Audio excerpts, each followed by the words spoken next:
Ladies and gentlemen, today we're gonna be taking a look at Misty Knight, one of the champions that I unfortunately got as a 7 star, and of course one of the champions that we can get from the Crucible rewards. I did make a playlist for all of them, which the list will be down in the description, and so we only have Misty and Man Thing left, and for today's video we're obviously gonna be covering Misty. Unfortunately for Misty, even though she does exist as a 7 star now, she still doesn't see as much play as you would expect her to. Especially when compared to the other Crucible champions, she's literally just there. But before we get too much into that, let's actually go over all of her abilities first, and then later on discuss why nobody plays her. Also, this time I'm not recording under a blanket, so the sound might be funny.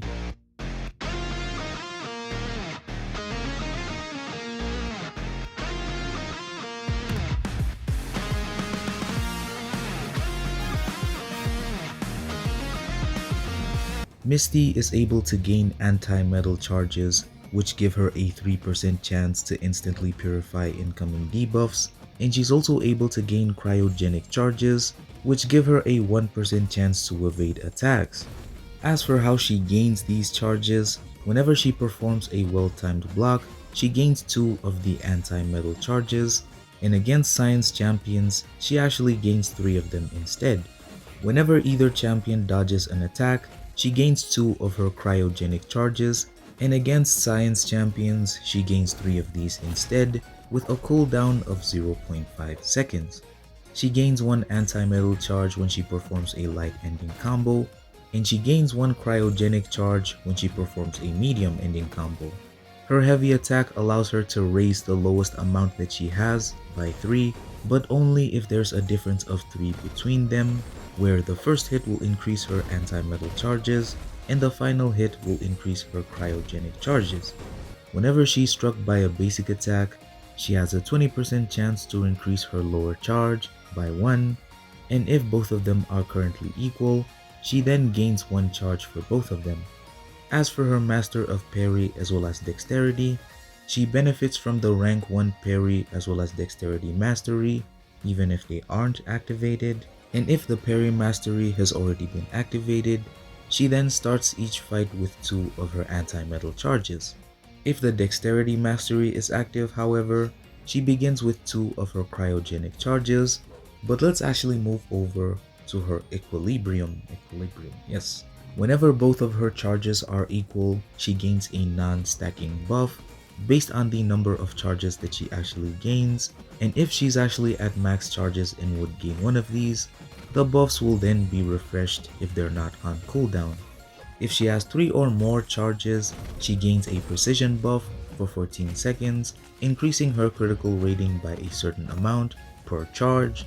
If she has 6 or more of these charges, she then gains an unblockable buff for 6 seconds, which after expiring will go on cooldown for 6 seconds, and once she has 9 or more of her charges, she will then gain a bionic overcharge buff, which allows her to deal guaranteed critical hits for 6 seconds, and lastly, all of her equilibrium buffs are paused during special attacks.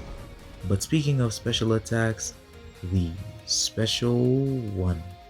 All of her anti-metal charges will be consumed to increase the attack rating of the special attack by a certain amount per charge. If 6 or more of these charges were consumed, the attack becomes unblockable, and if 9 or more of these charges have been consumed, she inflicts an armor break debuff on the first hit, reducing armor rating by a significant amount for 16 seconds. The Special 2. It consumes all of her cryogenic charges to inflict a Cold Snap debuff, dealing a certain amount of energy damage over 14 seconds, and while this Cold Snap debuff is active, all of her basic attacks will inflict an indefinite Frostbite passive, where critical hits will inflict 1 additional Frostbite, and when this Cold Snap expires, all of the Frostbites will then be shattered, shattering the opponent and dealing energy damage for each one. If 6 or more of her cryogenic charges were consumed, the opponent will then be stunned for 2 seconds when all of the frostbites will be shattered. And last but not least, the Special Read.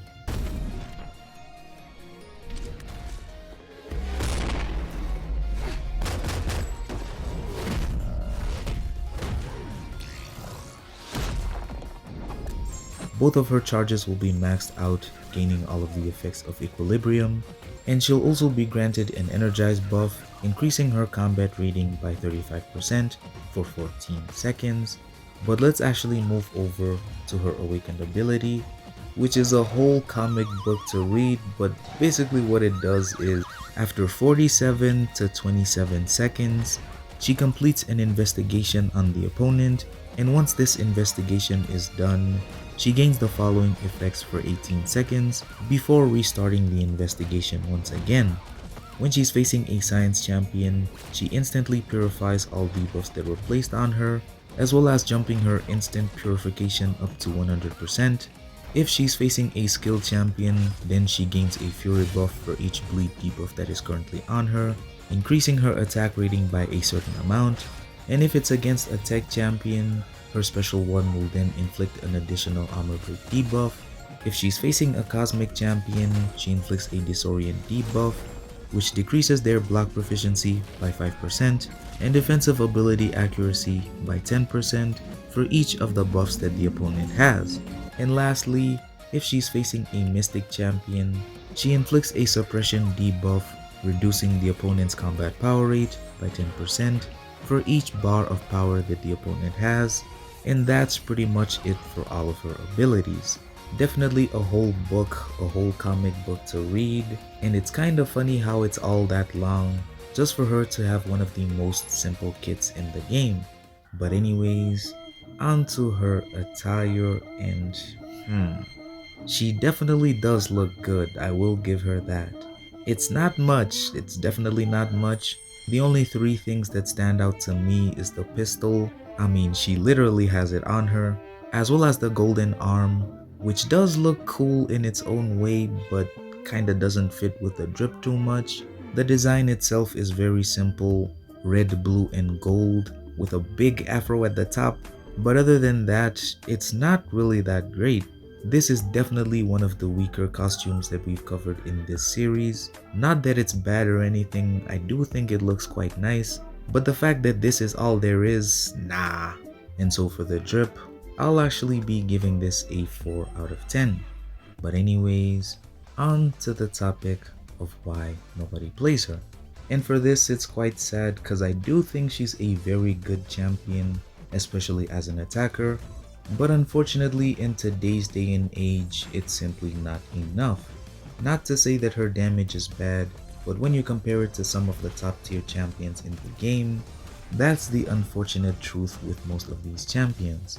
For damage, she's not really the best out there, there's always going to be a better option, but when it comes to utility, she's not really the best champion out there. She is able to purify all debuffs that she has, though it's only a small percentage. She also does have Cold Snap, which prevents the opponent from evading, but it's only available from the special 2, which means if the opponent you're fighting is evading like crazy, then it's always better to bring someone else. But overall, for utility, it's not really there.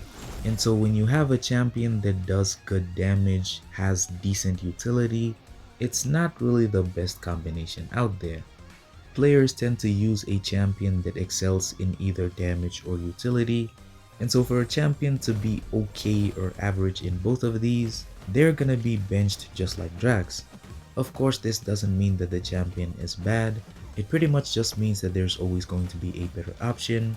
But if you do find the champion fun and do find them interesting, then remember that the game is more so about fun than getting the best champions in the game. I do think she's a very good champion and I do think she's worth taking up. And so if you did pull her from the Crucible rewards, I would say test her out because her damage might actually surprise you. But if you don't really see any reason to use her, then Yori will come knocking at your door. But that is pretty much it for Misty. Let me know down in the comments what you guys think of her. Make sure to join my Discord group, the link will be down in the description. And yeah, I'll see you guys in the next one. Peace! Birthday to you. Happy birthday to you. Happy birthday, dear Nagoba. Happy birthday to you. ए भाईचा birthday